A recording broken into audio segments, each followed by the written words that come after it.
be sowing seeds of discord, because at times members are selected to be members of CDF committees, and they become so difficult, so that then the running of the committee and the running of the fund becomes so very difficult.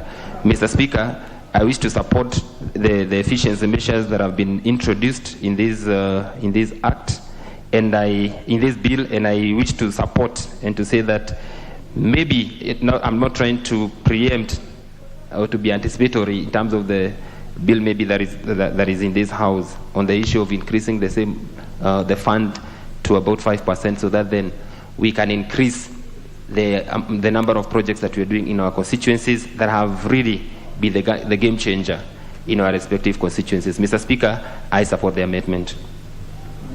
Member for Ruiru. Asante sana Bwana Spika kwa kunipatia nafasi ya kuweza kuchangia changio hili muhimu sana, hasa wakati tunaongea juu ya maendeleo katika maeneo bunge yote 290. Hoja ya nidhamu. Yes, you press an intervention. No. Yes. You know, when you praise an intervention, it shows. Proceed. Asante Bwana Spika, na naomba unichunge ndio niweze kuwa na utaratibu wa kunena mawili matatu yale yataleta maendeleo kule mashinani. Bwana Spika, nilikuwa nagusia kusema ukienda katika maeneo yote bunge 290 hutakosa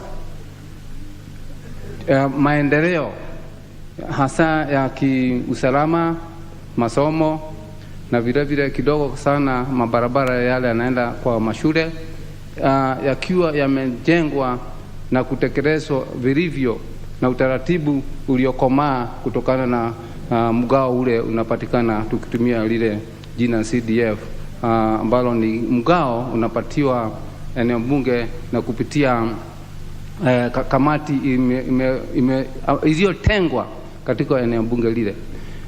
Bwana Spika, ni vizuri nichangie niseme kusema kweli, wakati fedha imeguzwa ni vizuri kuwa na utaratibu mwafaka, na utaratibu mwafaka utaweza kupatikana wakati mianya ile inaweza tumika na walaghai imezimbwa na watu kuhusishwa, hasa watu wenye kutoka eneo lile. Na nimeshukuru sana kuona katika kamati ile lazima mwenye kikao kile ametoka katika eneo bunge lile. Vile kuna nafasi nyingine nzuri ambapo lazima kuwe na mtu kutoka serikalini ambaye atakuwa ni jicho la wizara ya fedha, ambao wataona zile pesa wametoka katika wizara ile ya fedha imefika mashinani na imetekeleza majukumu yale ambayo yamepeanwa. Lakini ni jambo lile sikupata hapa Bwana Spika, na ningependa liwekewe uzito, ni wakati wa mgao ule uwe na usawa, kwa sababu ukiangalia kama bunge langu la Ruiru tuko watu you know what we are discussing. You have read the bill. Nimesoma ndio nikasema ile nimekosa. No, but you don't. Then you are contributing to non-existent debate. Asante because sana. This one is just talking about that opening of that account. Asante. So if you want to complain about other things, that is not when you are contributing to this bill, because asante. You know, the contribution must have relevance to the business. Asante Bwana Spika kwa kunirudisha kwa laini. Yes. Na asante, ni jukumu lako kutuweka kwa laini ndio tuwe na utaratibu wa kuchangia. Na niseme kusema kweli, kusipokuwa na utaratibu kama vile umenikosoa, hata ile pesa haiwezi kupatikana. Kwa hivyo utaratibu ule umetengwa na kuhusisha watu baribari katika eneo na vile serikali kuu. Bwana Spika, tukipitia mlengo huo ni kama tutaweza kutumia zile fedha kihalali na kisheria. Na nafikiria wale walitoka na jukumu hilo walikuwa wameona bari, kwa sababu tusipoweka watu walio na ujuzi kutoka pande zote mbili, wale wa umma na vile serikali yenyewe, Bwana Spika, hatuwezi kalenga malengo yale yametengwa kutekeleza pesa zile. Kwa hivyo mimi nimesimama hapa kuchangia na kusema ni vizuri kuendelea kuunda miundo mipya ile itafanya zile pesa ziweze kutekelezwa vilivyo. Asante, na nimechangia na kuunga. Asante Bwana Spika. Member for Nyando. Honorable Speaker, I thank you very much. I would want to support this bill on a third-party account by NGCDF. Honorable Speaker, in the advent of NGCDF, which was then just CDF, there were no specific roles to the funds. And in retrospect, therefore, members of parliament ended up doing so many things using that same money, which part of which has now been taken over by national government through the executive and the devolution through the county government. Honorable Speaker, I am a member of the Special Funds Accounts Committee, and we re-evaluate the usage of CDF monies or NGCDF. And in the course of our interaction with the fund managers and various committees, we realized that some constituencies in the past bought tractors or graders to work on their roads, part of which functions have since been taken over by the county governments. So they have these machines with them, and some people hire them from these constituencies. They receive monies which they cannot bank in this major or primary account, which is funded by the NGCDF board.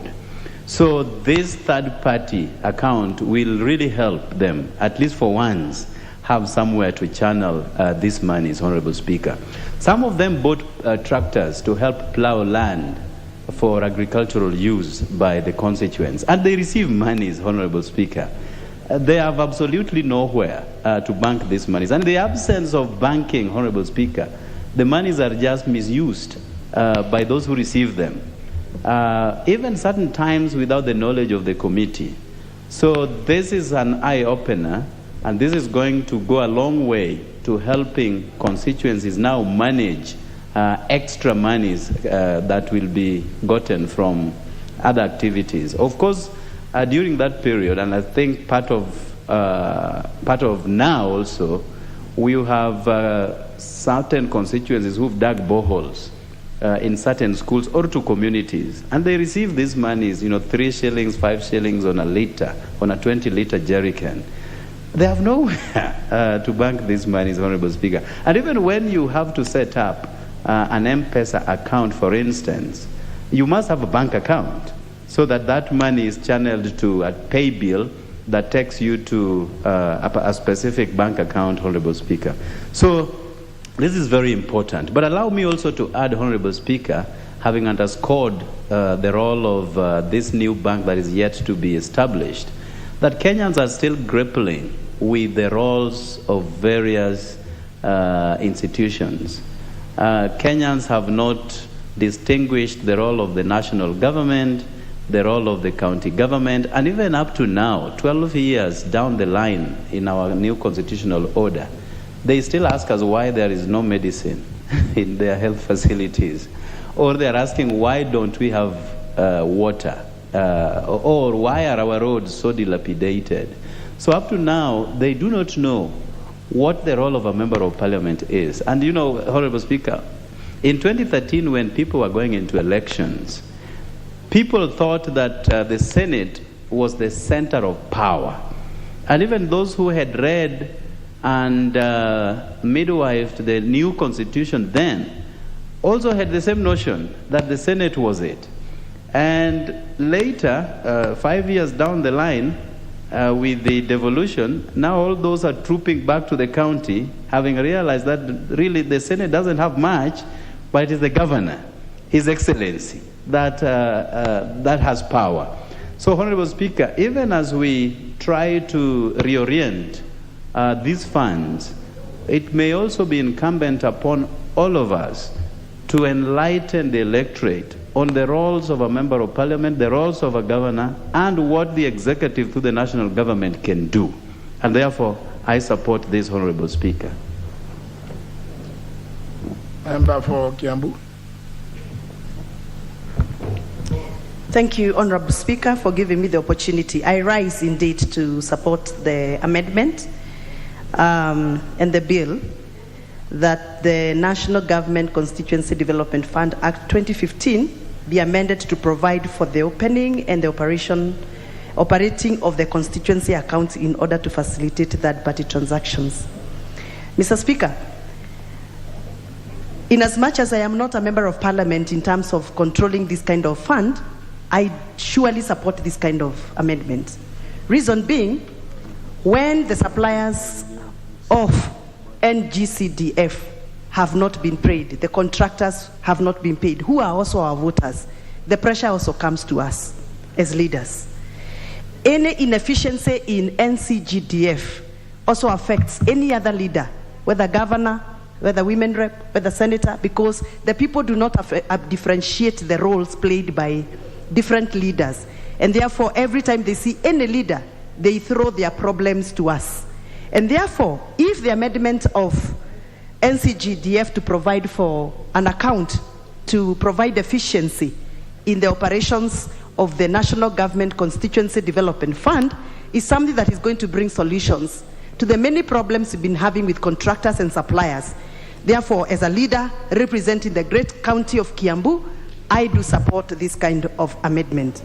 Mr. Speaker, it is good for me to note and to alert the House that National Development Constituency Fund is a sister fund to the fund that is controlled or is managed or patronized by women representatives. And if there is anything that National Government Constituency Development Fund has not been able to do efficiently and effectively, it also affects the deliverables of the other funds, the sister funds that are available. It is also a challenge for us who have been patronizing the National Government Affirmative Action Fund to learn from the proposals that have been brought into this House to provide efficiency to the management of national funds so that we can pick a lesson from this and see what we can pick from these proposals and put them into other sister funds like the National Government Affirmative Action Fund so that we can provide efficiency to the people that expect us to deliver efficiency to them. And therefore, Mr. Speaker, I humbly do support this amendment and congratulate the committee and the proposer of the amendment for this wonderful proposal that is going to also inform us on other applications of other national government funds. Thank you. Member for Sac. Thank you very much, Honorable Speaker. Honorable Speaker, I rise to support this amendment to the Cdf Act. Honorable Speaker, the Cdf is the most important fund today in this country that has done wonders. It has done better than billions that are given to our counties that receive in tune of 8 billion, 10 billion, up to 15 billion, that is Nairobi.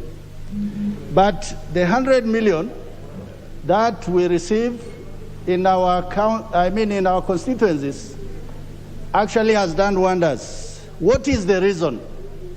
I think the first reason is management of these funds, where the members of parliament actually are just the patrons, as opposed to being the executioners of how those funds are applied. Secondly, is the committees that are elected from across the constituency. Thirdly, there's ownership about the CDF fund, where the constituents know that as soon as that money arrives in Saku constituency, it is their money, and they really want to protect it. Honorable Speaker, through this amendment, I see a good progression, particularly in terms of opening accounts and also retaining funds that are not used with time, as opposed to returning it to the exchequer, so that you demand it year by year. Honorable Speaker, there are a few concerns. The first concern is the attempt by this amendment should not introduce any bureaucracy more than is necessary in the management of CDF fund. Honorable Speaker, today there are many contractors in the counties, but many contractors would like to work with the CDF because that money is readily available, and once a project has been completed, it has been inspected, then their money will be paid. As opposed to the billions in the counties, that takes almost years for those contractors to be paid. Therefore, my proposal, whereas we can see that within 45 days, once funds have been allocated to the project, the CDF board is informed. Yes, that is okay, insofar as coordination and management of funds is concerned, but it should not introduce any new bureaucracies. The other progressive thing which I see in this amendment is the introduction from the CDF board that a particular constituency have been given out their money. That is, at disbursement, a single check is signed where they confirm that that money has been received by constituency X or Y. The other issue, which I think is also progressive, is the constituency committee. Identifying the role of the constituency committee, where in the normal sense, they are just ordinary citizens, but they are given powers by the CDF board that they have accountability context in terms of management of the CDF fund is very important. The other issue which, Honorable Speaker, I note in this particular amendment is what spells out the duties or the role of the board. And I think here it's really important because the first one is consider and approve or reject proposals submitted by constituencies. The more we see how the CDF fund is applied, I think sometimes there are inconsistencies because they approve constituency X to buy buses, vans, ambulances, and they will not allow constituency Y to do the same.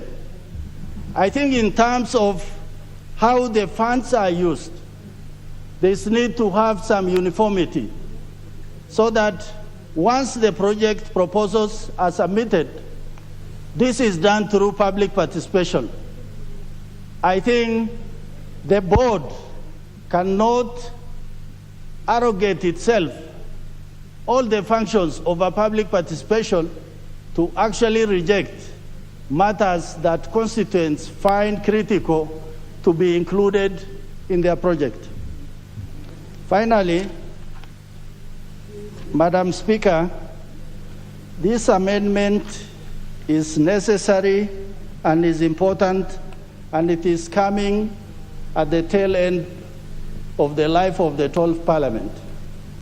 The CDF funds, I think at 2.5%, has done so much. What would we see if these funds are increased to 5 or even 10%? Because they address the matters of national concern. It addresses education. It addresses matters of security. What are the bigger purposes that money for a country can be used for? For that matter, I think we should be bold as a budget-making parliament to actually say that let us increase the allocation of CDF in the national budget. I thank you, Madam Speaker. Very well spoken, the member for Saku, the Honorable Raswali. And now the floor goes to the member for Mogosho, the Honorable Tito Kamure. Thank you, Madam Speaker. I rise to support this particular amendment. The role of NGCDF in the country's development has been great. We all know that since the introduction of this particular program by the government and also the management by the members of parliament, I think we have seen a lot of great improvement, especially in the education sector. In my constituency, Mogotio, like the last 4 years, we've been able to construct over 150 classrooms. So the way this particular fund has been managed in the ground has really made great contribution. It's been one of the great changes. I would say it's been the greatest thing since the sliced bread, because I remember before the introduction of this CDF fund, many institutions could not even construct a classroom. People used to wait for a long time before you get any help from the ministries. But since this particular fund was introduced, a lot of improvement has been done. So the current amendment, which is geared at bringing in new accounts to attract other donors to chip into the fund, is really welcome. I think this will actually go a great way in enhancing or in improving the amount of money available to do more work in the constituencies.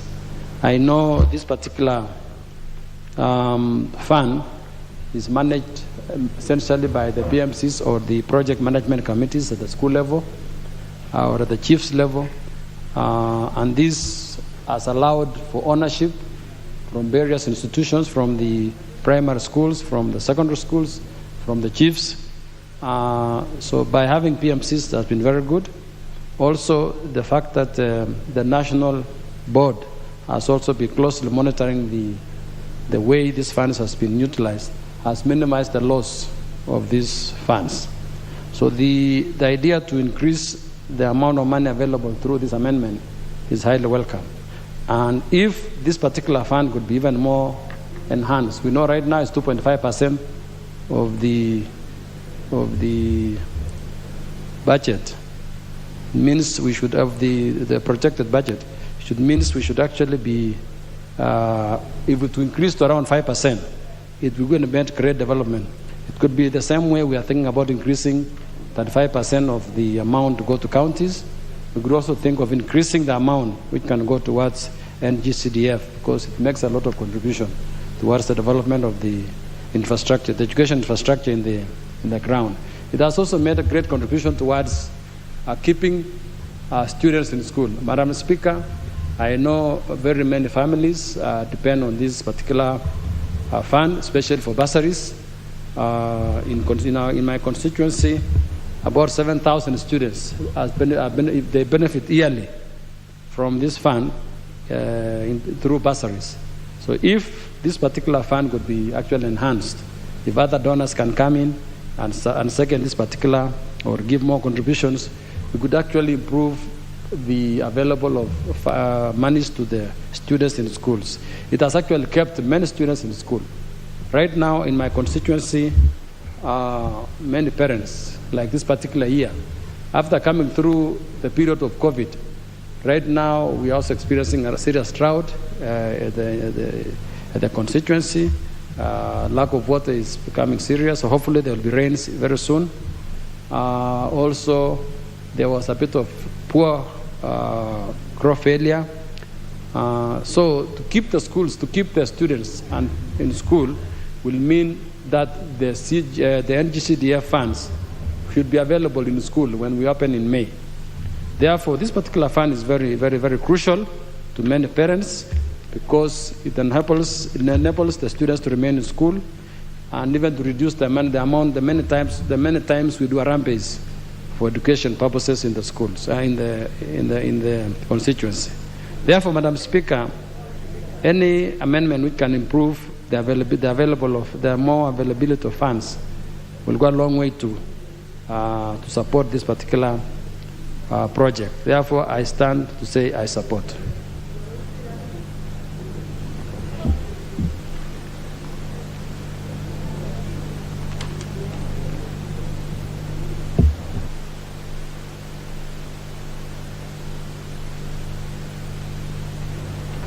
Very well. Let me have the next member to speak on this, who is the member for Mwingi North, the Honorable Zengu Musimi. You have the floor. Thank you, Madam Speaker. I also raise to support this proposed amendment to the CDF Act. And in supporting, I want to appreciate that indeed CDF is doing a commendable job back in our constituencies compared to other government monies that come to our constituencies or to our counties through maybe the county government. If you look at the performance of most constituencies, you realize that monies that come through CDF is a money that usually is helping most of the poor students from our constituencies, considering that a specific amount of money is usually allocated for bursaries. As a matter of fact, the re-election of most of us who are first-term members of parliament will depend largely on the performance when it comes to bursary. So I want to support the proposal to increase the amount allocated for CDF to 5%. And also appreciate the fact that CDF funds is easily reachable or reaching people because most of the procurement is done at the constituency level, and young contractors who are new in the profession usually get an opportunity. So I think it plays a big role in empowering women and youth. So, Madam Speaker, I support. You support very well. Honourable members, having no another member interested to speak to this, I'm aware the Honourable Member for Butula has spoken to this. The member for Funyula, you want to speak to this or the other? Oh, very well. Then let's have the member for Funyula, the only one, the Honorable Ondo Jambo. Thank you, Honorable Speaker. I was getting worried how come my name had disappeared. Honorable Speaker, I stand to support the National Government Constitutional Development Fund Amendment Bill number 4 of 2021. And the Honorable Speaker, I just put it on record. The bill seeks to tie up some loose ends that have existed in the bill, in the Act, since its operation many years back. And essentially, it's just like, for example, you put on a dress, you change your body shape over time, so you have to keep on taking to the tailor to fix so that you do not look out of place. Honorable Speaker, over time, the CDF has done tremendous amount of work on the ground. Likewise, in the colliery, there have been cases where there have been operational challenges, and I trust and believe the amendments contained in this bill will address those challenges. Honorable Speaker, if you look at the various clauses in this bill, essentially, Honorable Speaker, when NGCDF committee at the constituency level receives money, it comes either in lump sum or bits to the accounts of the committee. And ordinarily, when you look at the allocation, we have money for administration, we have funds for monitoring and evaluation, we have funds for projects. if it goes to one account, there are always challenges in operational. And I think it's the committee's wisdom, therefore, to propose in this bill the opening of operations account, where I do believe funds meant for administration, funds meant for monitoring and evaluation will be directed to that account. So that essentially ensures, Honorable Speaker, salaries are paid on time, statutory deductions are made on time. It ensures that things like sitting allowance for the committee members is paid on time. It allows basic things to be paid on time. The second innovative provisions in this account, Honorable Speaker, is what we are calling the deposit bank account, whereby funds that are supposed to be expended at a later date, for example, gratuity, are paid on this account. And I say so, Honorable Speaker, when I took over the Funyula constituency, the new committee was taken to court by employees of the former committee and the members of the former committee, who argued that gratuity had not been paid for. When we sought advice from the board here, we were told by then there was no specific provisions to set aside money for gratuity.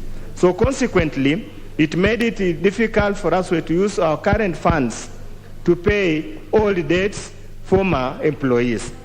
The provision that has been put here, Honorable Speaker, this essentially addresses this issue. And many times what we have been doing in the recent past, that at the end of each financial year, we pay gratuity to these members of staff, and it robs them that lump sum payment they ought to get at the end of their term. Therefore, this is a very good provision to allow the amount to be put in a running account for them to be paid at the end of their term, say for 5 years, so that they get some lump sum amount. If they are not they are reappointed, they are in a position to start their lives well off again. Honorable Speaker, in the deposit bank account, have also been informed and educated that we could use that bank account to deposit money that we collect, that the CDF committee collects in terms of charging for the tender documents, to buy the tender documents.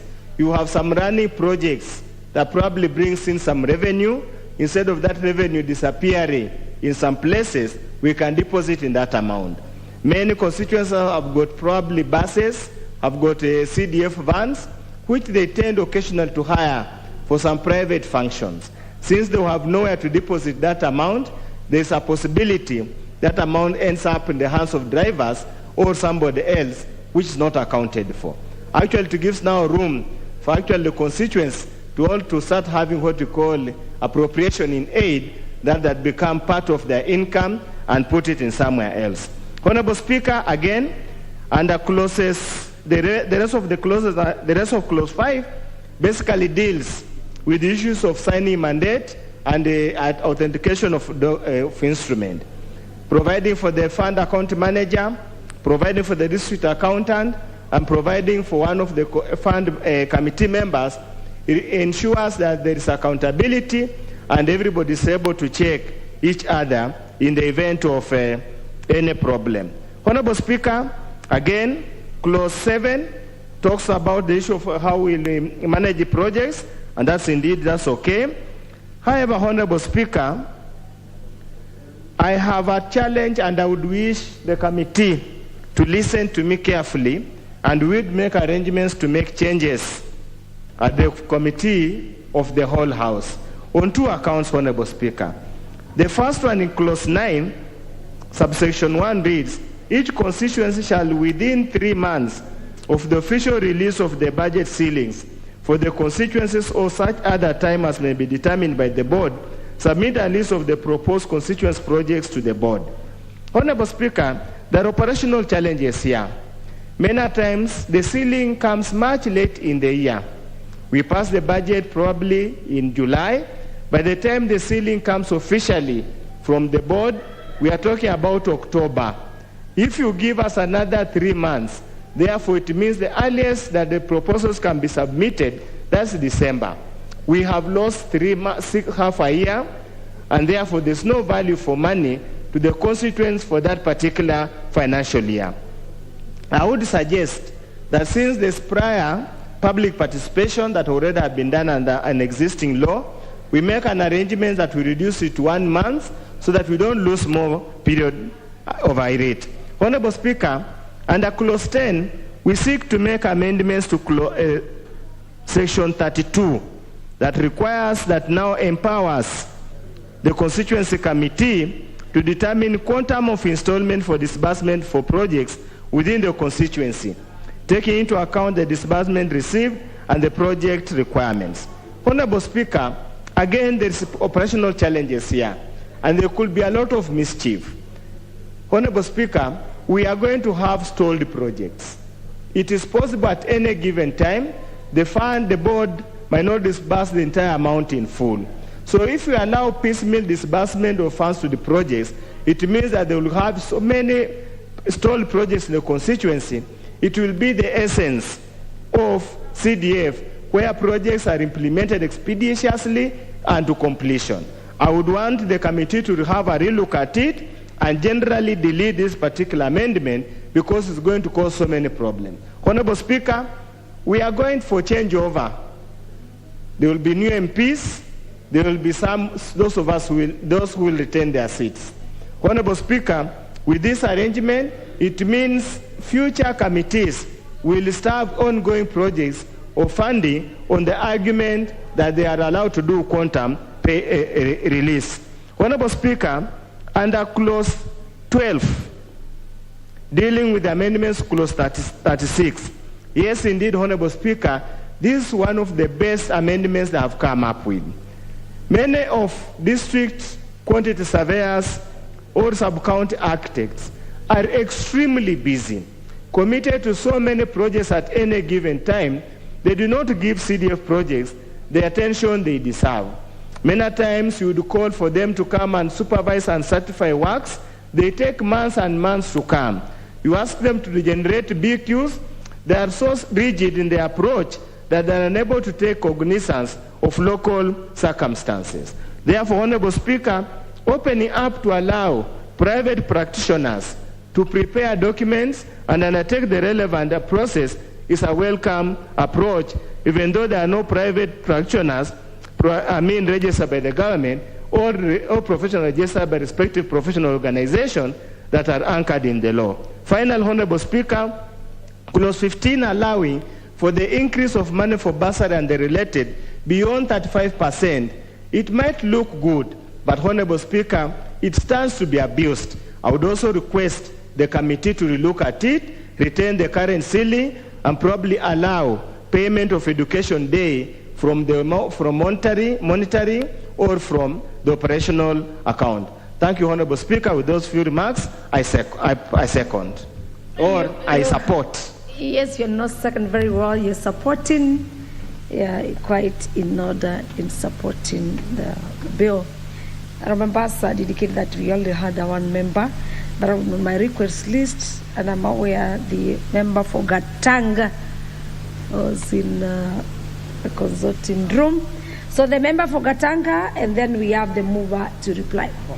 The Honorable Gungi Duarte. Thank you very much, Madam Speaker, for giving me a chance also to make my contribution. Honorable Speaker, I want to say I also support the amendment. At least now we'll be able to undertake many projects in the constituency. And Honorable Speaker, I want to say CDF has really supported us, especially members of parliament, because we have said it in the past that the only visible projects in the constituency is what we do with our CDF.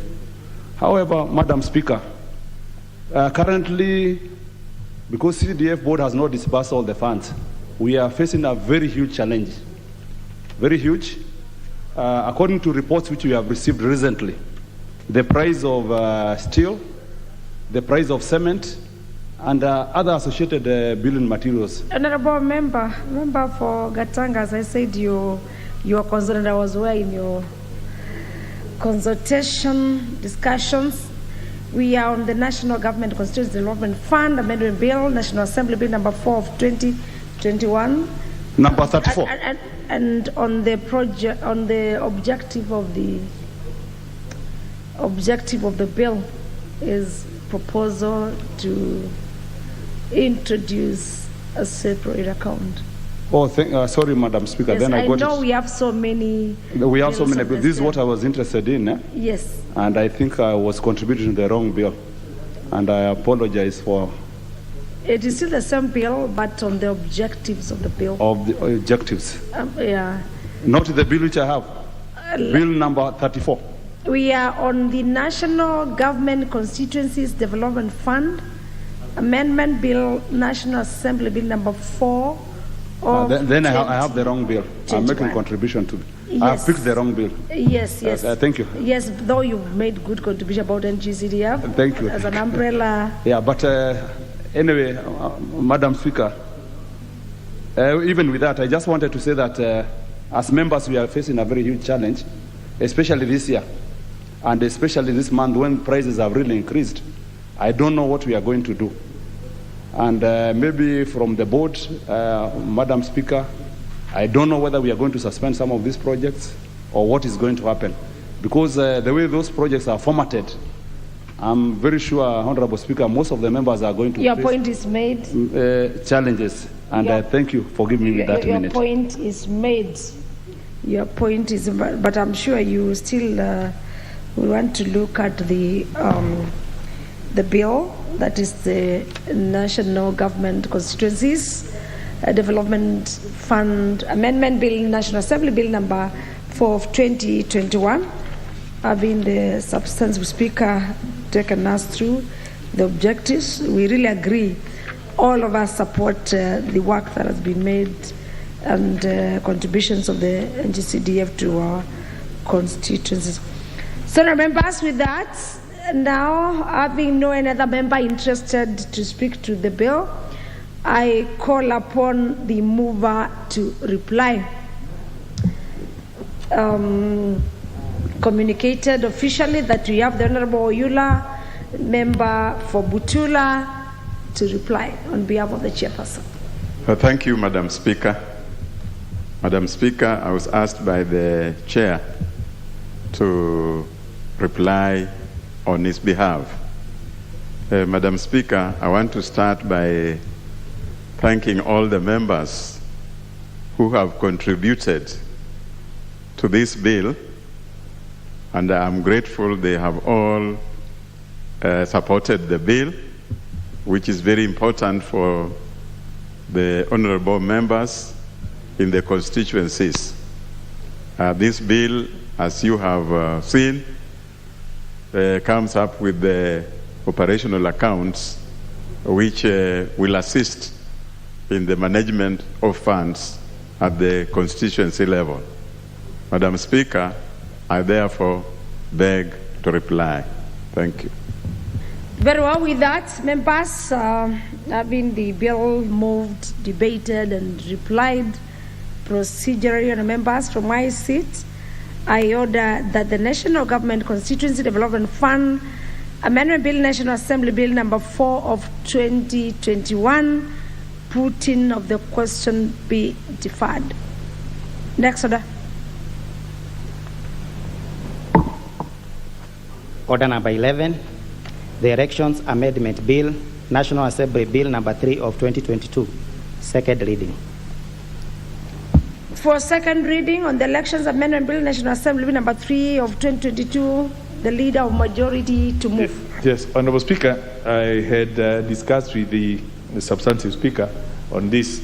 The committee, the Justice and Legal Affairs Committee, has just finished their meeting on this matter, and they are agreeing on the format of the report, which can be brought into the House on Tuesday.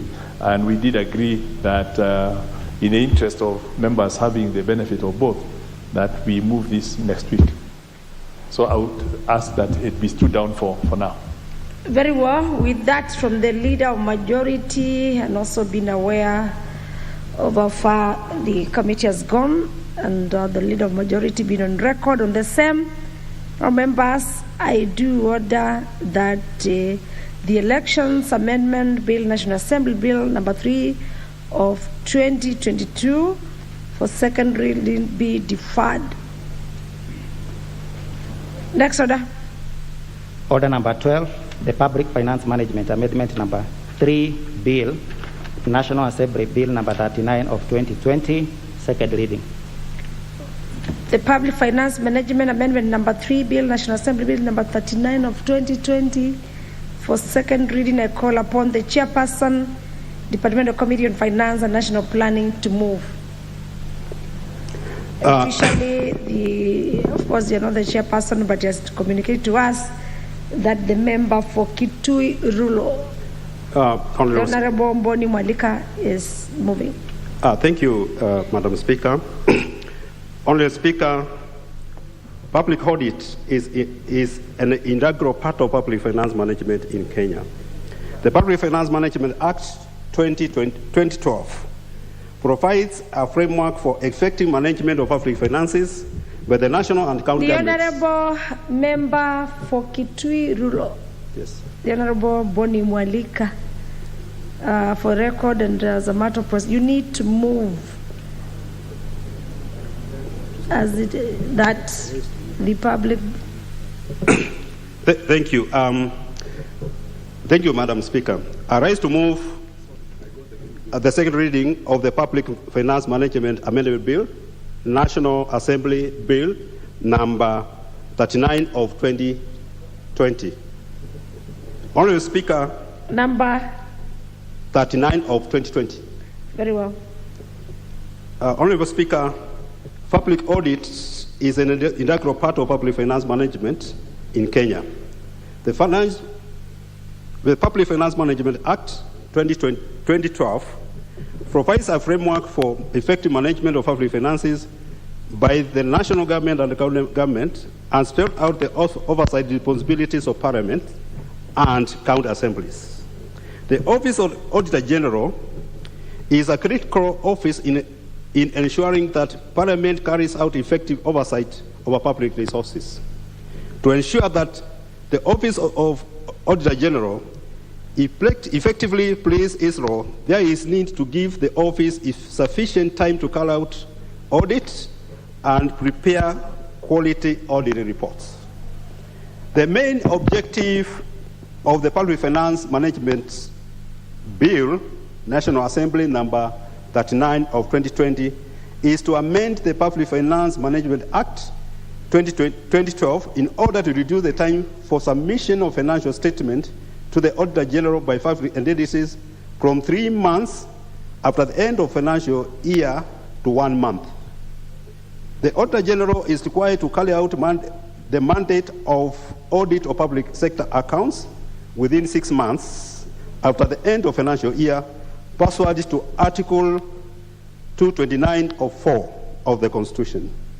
However, the Public Finance Management Act 2012 requires accounting officers of public funds to submit their financial statement to the Auditor General within 3 months and the consolidated financial statement within 4 months after the end of financial year. This reduces the time the Auditor General has to audit the accounts to 3 months, making it difficult for the Auditor General to meet the constitutional timelines and affects the scope and quality of audited reports. The bill limits the above problem by ensuring that the Office of the Auditor General has adequate time to carry out required audits and prepare required reports for submission to Parliament and county assemblies. Honorable Speaker, the Public Finance Management Amendment Bill, National Assembly number 39 of 2020, went through the first reading on 25th March 2021, and was thereafter committed to the Department of Finance and National Planning, pursuant to Standing Order 127. The bill has 15 clauses and proposes the following amendments.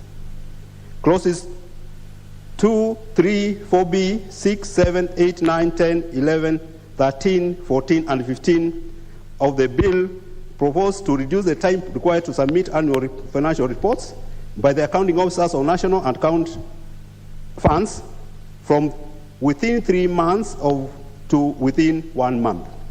The clauses amend Section 23(1), 24(10)B, 68-2K, 81-4, 82-3, 82-4, 84-3, 115-1, 116-7B, 149-2K, 164-4, 165-3, and 167-3.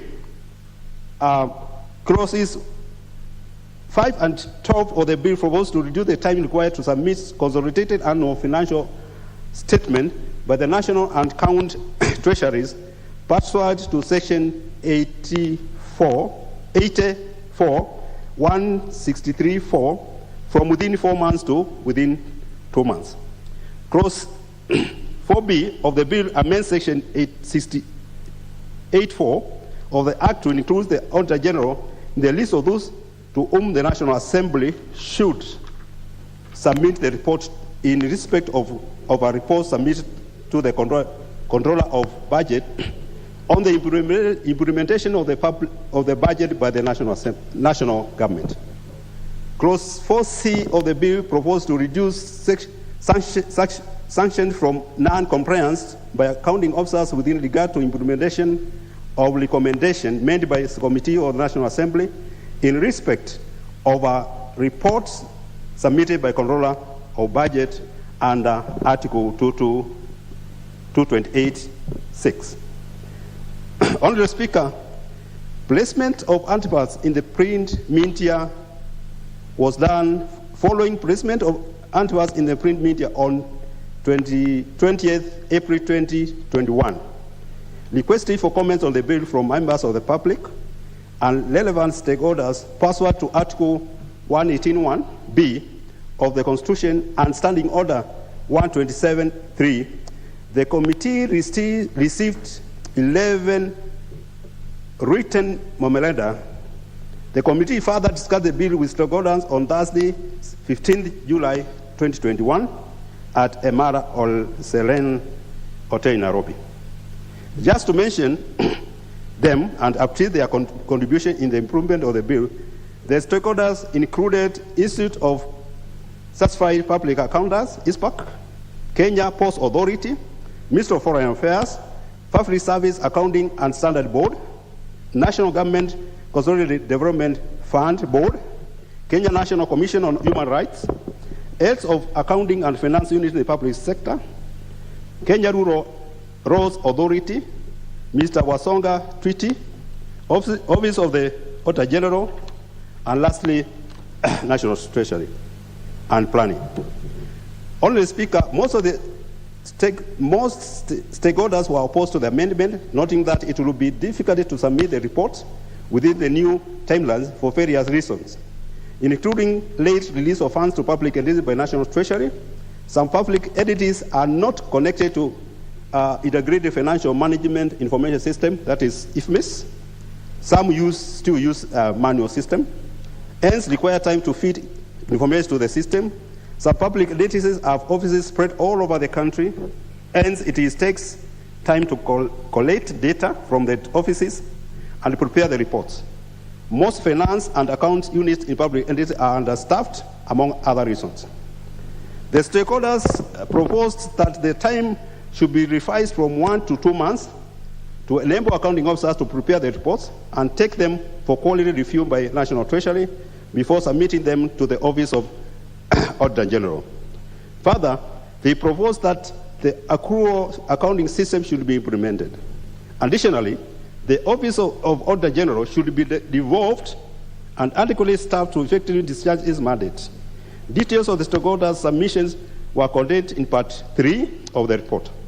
All the stakeholders' comments were put in consideration while preparing the proposed committee's amendment, and some of the proposals were adopted, forming part of the proposed committee amendment. Honourable Speaker, while considering the bill, the committee noted that the issues raised by stakeholders were varied, and therefore reviewed the timeline for submission of the financial statement to the Auditor General from 1 month to 2 months. The committee observed that there is need to put measures in place to ensure that Office of Auditor General submit the audit reports to Parliament and county assemblies within the constitutional timelines as this will make it possible for Parliament and county assemblies to have early information on whether the funds allocated and appropriated have been used or managed in compliance with the laws and regulations they have legislated for the benefit of the people that they represent, and enable legislators to make informed budget decisions. Honourable Speaker, as I conclude, allow me to express my special thanks to members of Departmental Committee on Finance and National Planning and the staff of the committee for their significant role towards security of the bill and production of the report. The committee is grateful to the offices of Speaker and Clerk of the National Assembly for the logistical and technical support according to it during its sittings. The committee further wishes to thank all the stakeholders who participated in the consideration of the bill.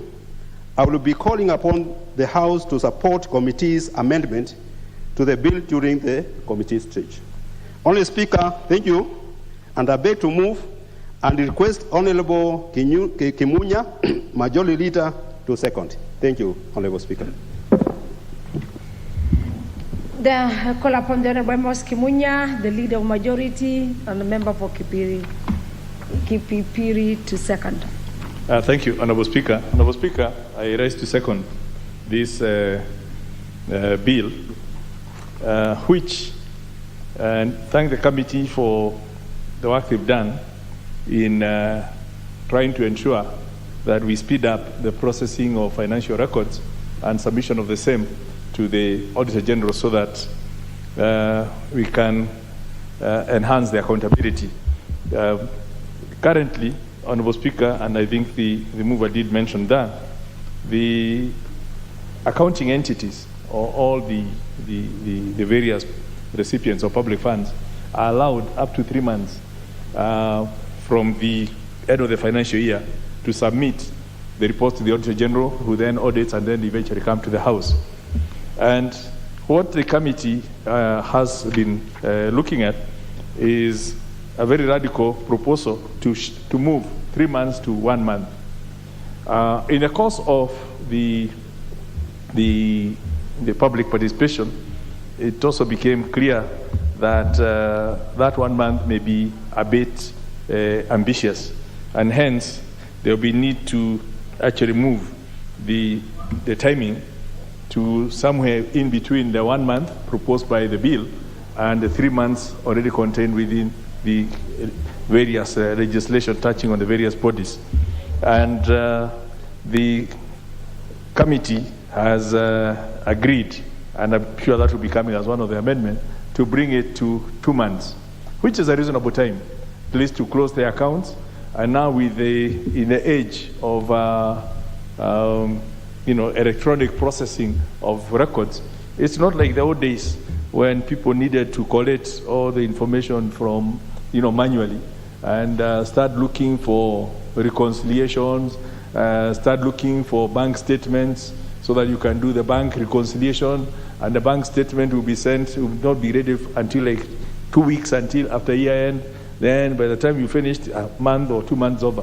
These days, you get everything online. So even on the last day of the financial year, it's actually possible to prepare the records within a month, within the 1 month. But since we also know that there are several things that need to be attached, there are people who need to surrender their interest, there are debtors who need to be chased, and all that, it's only fair we give 2 months. But certainly 3 months is too much. So I'm in total agreement with the position that's been taken by the committee in amending their own bill from the 1 month to the 2 months, and I support that position. And hence I'm quite confident in seconding. So basically, it's a very straightforward bill. It apart from the issue of just reducing the period from to the 3 months to the 1 month, and now eventually when we take in committee of the whole and change it now from the 1 month to the 2 month, it will basically that's what the import of the whole of this bill is, and I support it, and I believe it's a good thing.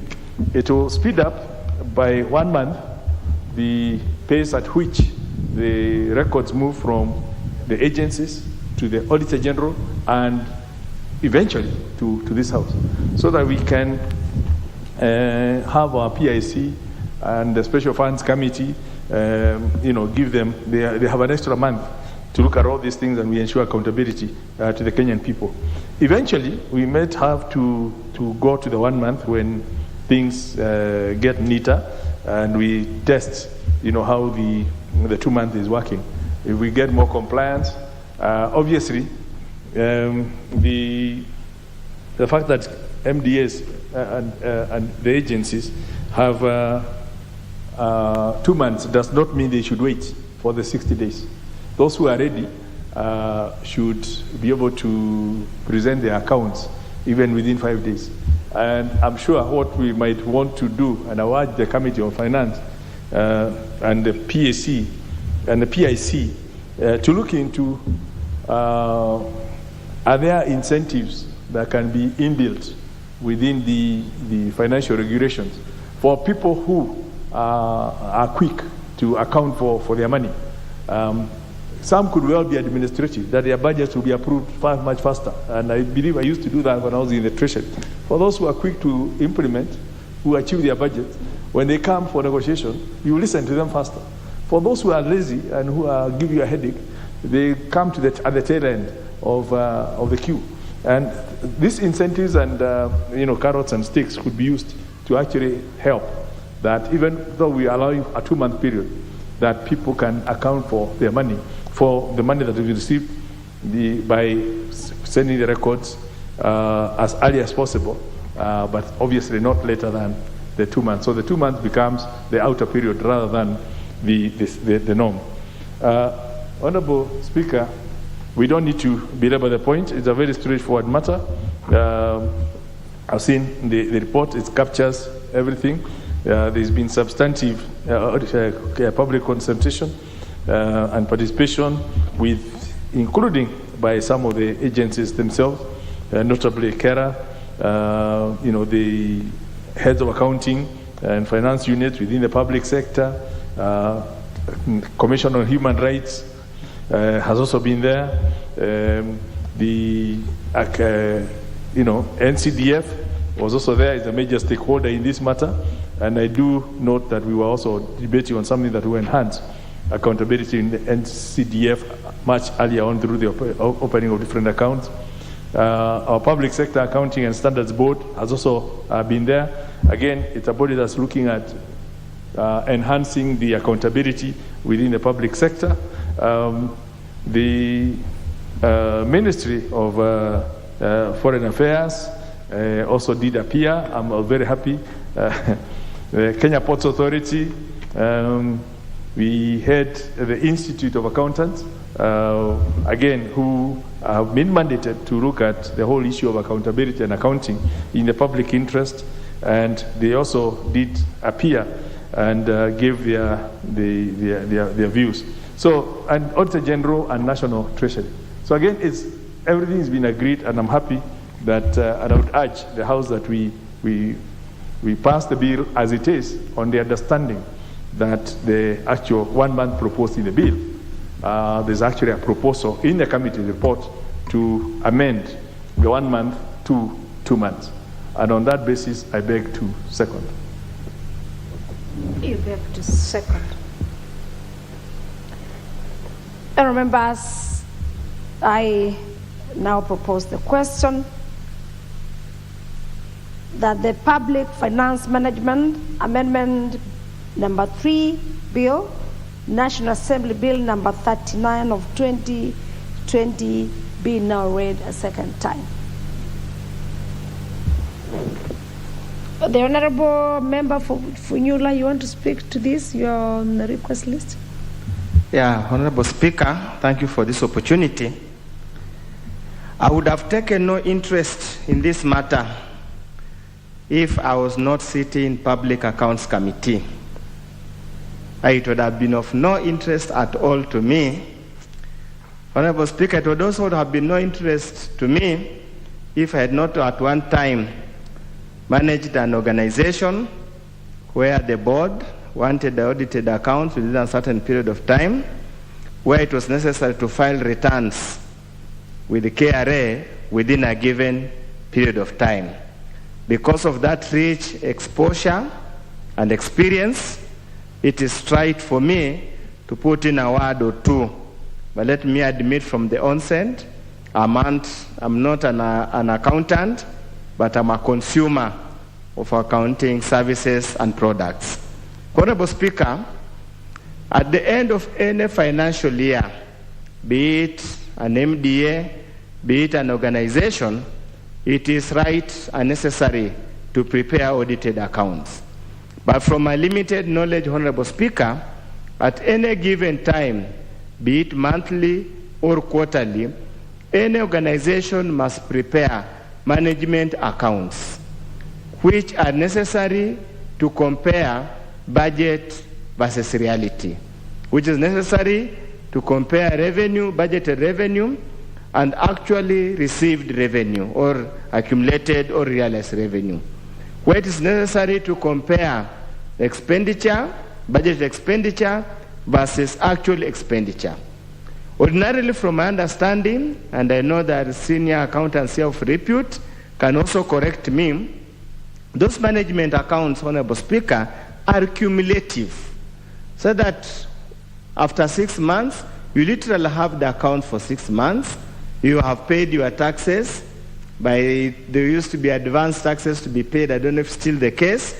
So at the end of literal, Honorable Speaker, at the close of the financial year, you have accumulated management accounts which can easily become the financial accounts for that particular year. So therefore, I have never understood up to date, Honorable Speaker, why an accountant or a financial officer would want a whopping 6 months to prepare annual accounts. I have never understood, but being a professional I am, I respect professionals of whichever shade, and they have to reluctantly take it.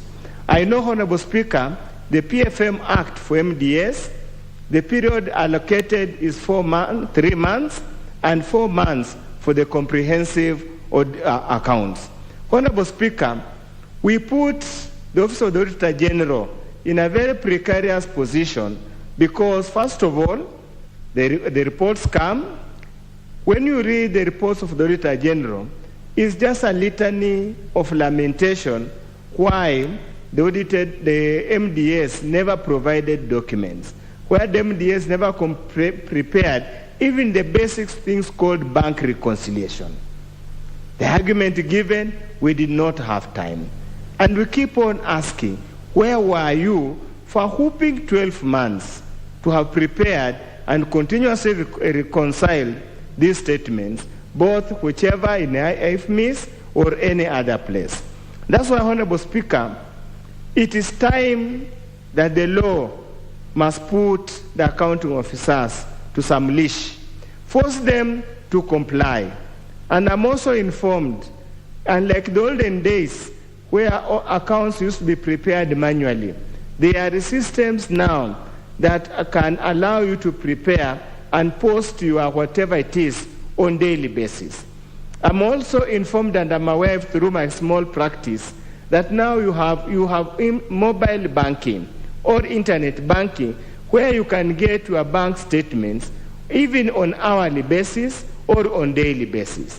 I do not understand why, Honorable Speaker, there should be inordinate delay in preparing the audited accounts. Honorable Speaker, probably at the Committee of the Whole House, we must have very explicit sanctions for those accounting officers who do not comply with the law. Honorable Speaker, they appear before Public Accounts Committee, and since there is very limited room in the law to punish them for failure to provide documents in time, the only thing you can do is to cite or reprimand accounting officers. I wish the committee should also go further and impose very heavy sanctions if they do not exist to enable the public or whoever is responsible to punish heavily the lazy accounting officers. Honorable Speaker, I do believe the period of 2 months is probably for now is adequate. As the leader of majority have said, we must move it actually eventually once we automate all the departments, once we are able to link all the departments to their headquarters within 1 month, because it is doable, Honorable Speaker. And Honorable Speaker, as I conclude, it is indeed important that we clean up our books. Some of the reports we get at PIC are so discouraging, so annoying, so embarrassing that an accounting officer cannot keep basic books of account. Honorable Speaker, delayed audits also means there is delay for Public Accounts Committee to process those reports, lay them before the House so that they become the basis for division of revenue bill. It is important that all the MDS, wherever they are, they expedite this process so that we comply with the Constitution that requires to share revenue between the levels of government based on the latest audited accounts. As we are doing now, Honorable Speaker, I think we are still using 2017-2018 audited accounts to share revenue between the parties, various levels of government. So it is important the MDS play their role as much as the Office of the Auditor General also plays their role. Honorable Speaker, we must continuously give the Office of the Auditor General powers and teeth. We must give them resources, we must give them capacity to enable them process these reports and lay them before Parliament in good time so that we comply with the Constitution. With those few remarks, Honorable Speaker, I support the bill and the committee's report seeking amendment from 1 month to 2 months. Thank you, Honorable Speaker. Very well, the Honorable Undo. I confirm that you're a member of the Public Accounts Committee, as I am the Vice Chairperson of the same committee. So that one I do confirm. We have the member for Nyando, the Honorable Okello Odoyo, who is willing to speak to this. Please, you have the floor. Yeah, thank you. Thank you, Madam Speaker. Madam Speaker, I rise to support this public finance management bill for reasons that are known to many, and there are very good reasons why the committee has advanced this kind of amendments, Honorable Speaker.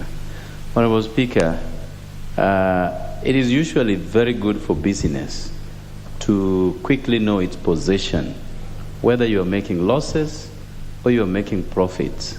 And declaration of the financial status by organizations help them know how to reposition themselves in business.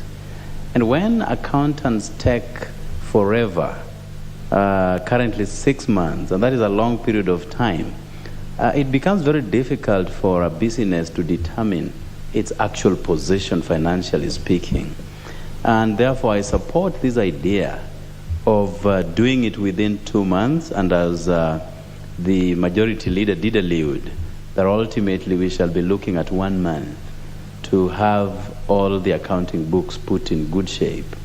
So, Honorable Speaker, I do know that the large accounting firms tend to get more businesses. And when they get more businesses, in retrospect, therefore, they come up with inordinate delays to submit financial positions to their clients. And if we are going to employ pressure by reduction of this period to 2 months, Honorable Speaker, even the young professionals in the accounting field who are creating their own foothold into the market with a view to enhancing their own niche in the accounting world will be able to get jobs. Because again, why wait for a big firm that will take forever to give you your financial position? Yet, there is a young guy who is also equally good, but because he has not been known in the market, is just resting. I mean, basically no job. So I think this, in a way, would help young accountants to also have a stake within this competitive market, Honorable Speaker. Honorable Speaker, I am a member of the Special Accounts Committee, and we look at various financial status of MDGs. And what is so common is the questions emanating from the Auditor General as regards financial probity. And we get to learn that many a times it is the delay by organizations to submit certain critical documents to the Auditor General. And they take forever just because they know they have a wiggle room where they will have to wait for 6 months. Upon 6 months, they come up with excuses. And this is going to give everybody permissible pressure to present what is necessary within a set period of time. And I think the Public Finance Act has also given a specific period upon which documents should be submitted for audit purposes. But at the end of the day, we have continued to see these inordinate delays that have adverse effects on the financial preparedness of companies and organizations, Honorable Speaker. And therefore, I support this. I know there are a few amendments here and there that will be cascaded to committees to look at, but this is a very good starting point that companies will be able to network and create linkages with their branches all the way to the national, so that every document can be scrutinized in good time and reports are given at the right time, Honorable Speaker. I thank you for the opportunity and I support.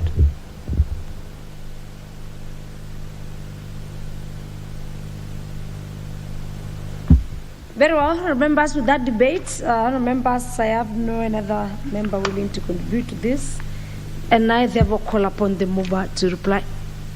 The mover for replying, yes, thank you. Thank you, Speaker, Honourable Speaker. I would like to take this opportunity to thank all those members who have contributed to the bill. The amendment seems to be very straightforward, and I want to thank everyone who contributed. With those feedback, I beg to reply. Thank you very much. Very well, you beg to reply. Well, very well. Members, with the debate on the Public Finance Management Amendment Bill, that is the third bill, National Assembly Bill number 39 of 2020, I order that the question on the same, that is the putting of the question, be deferred. Next order. Order number 13, motion. Report on the Irrigation General Regulations 2021. Could we have the chairperson, Committee on Delegated Legislation, to move the report on motion, that is order number 13. Honorable Speaker, I have the pleasure to move the motion on behalf of the Chair of the Committee on Delegated Legislation. Allow me to confirm also that it has been communicated that you, the Honorable Oundo Ojambo, you will be the one to move the same. Thank you. Carry on. Thank you.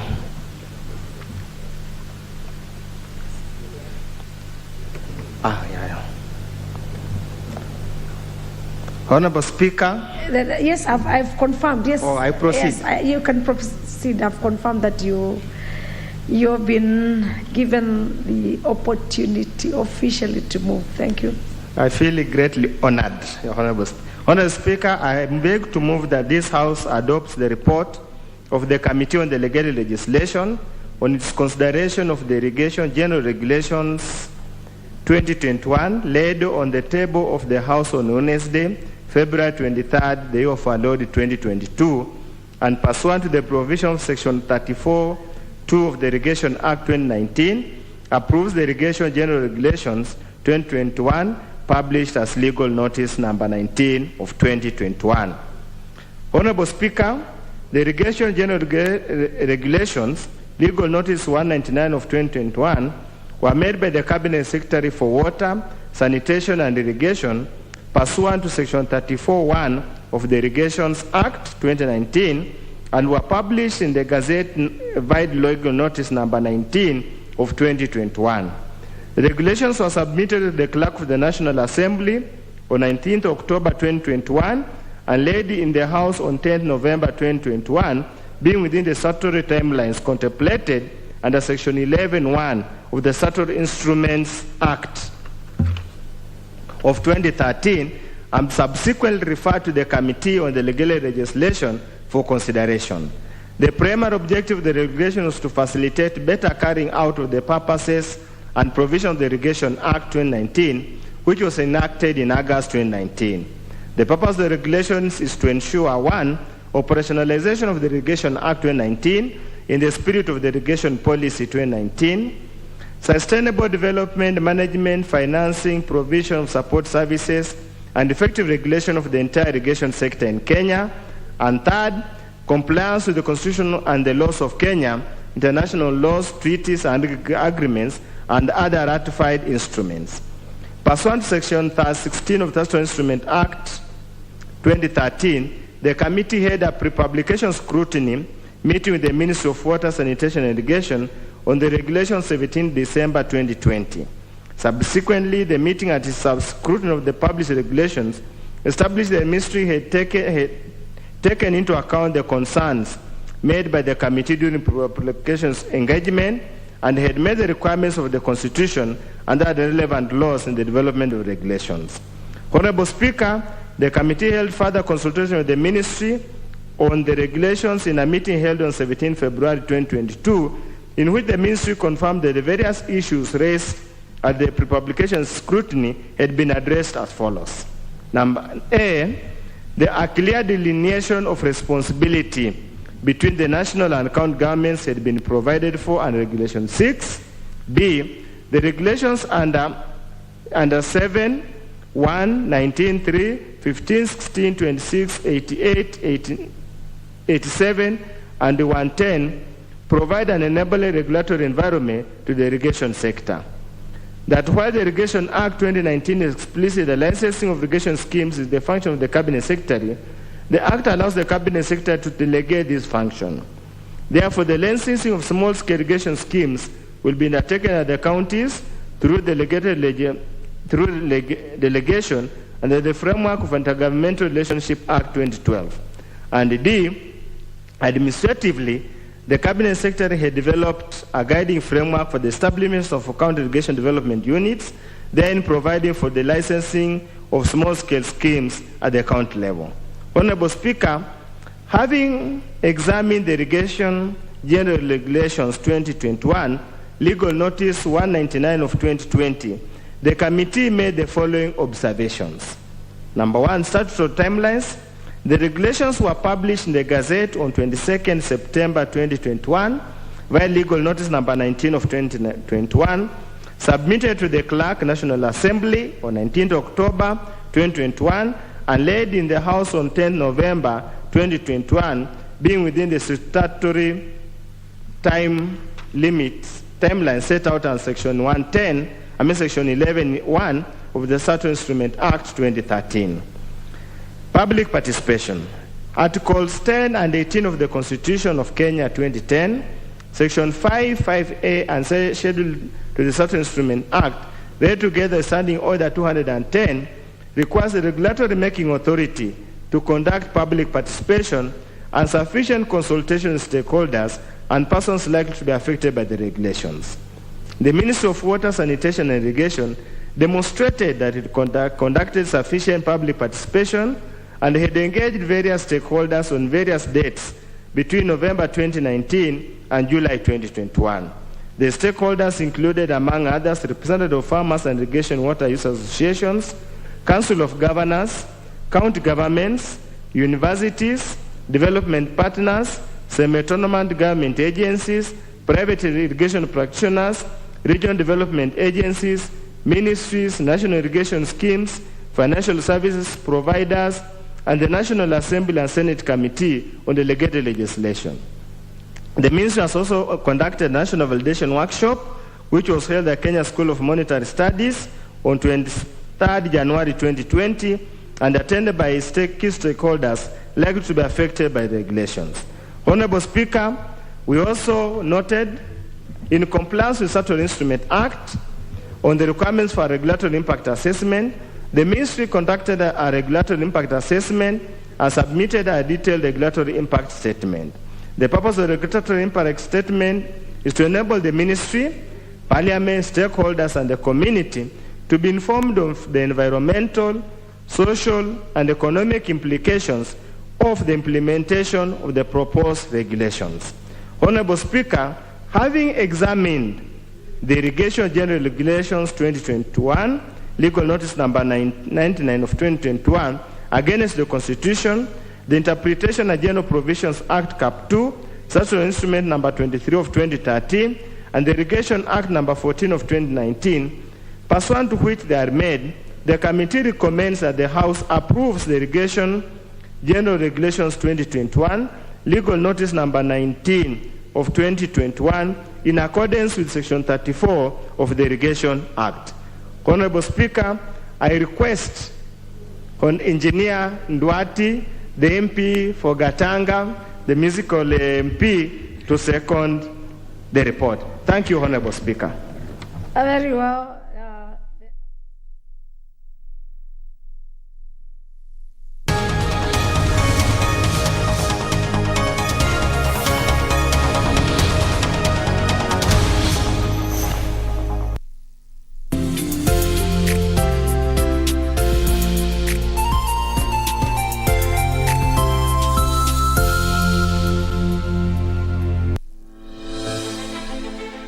Are you an aspiring candidate in the upcoming general elections? Do you want your agenda and manifesto to reach your voters effectively? At KBC, we have the most comprehensive and credible online platform that has profiles of all prospective candidates. Log on to www.kbc.co.ke/2022 aspirants and let Kenyans know more about you, your past achievements, your manifesto, and your development agenda once you get elected to office.